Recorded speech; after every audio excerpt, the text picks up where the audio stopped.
And finally, on the nomination of Bedford to the FAA. Later this evening, Senate Republicans will vote to advance Donald Trump's nominee to lead the FAA, Byran Bedford. To say that Mr. Bedford is a deeply flawed nominee would be putting it mildly.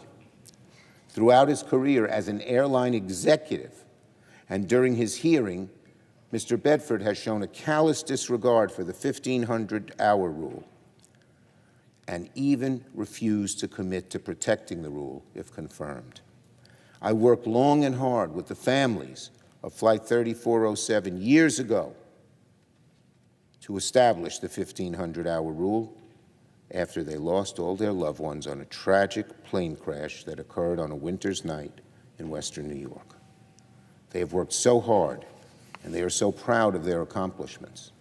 In the face of unspeakable loss, they work relentlessly to change America's aviation laws, to prevent a tragedy like that happened to their family.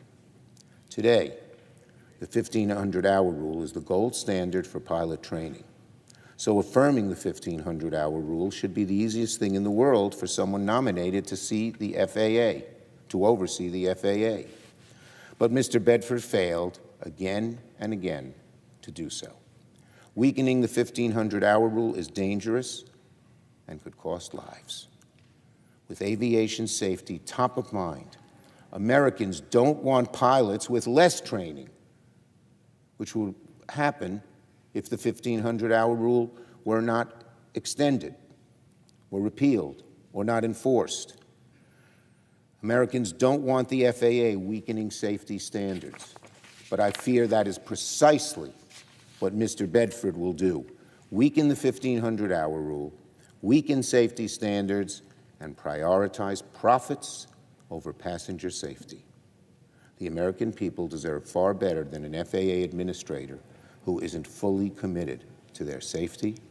The Senate should reject Mr. Bedford's nomination.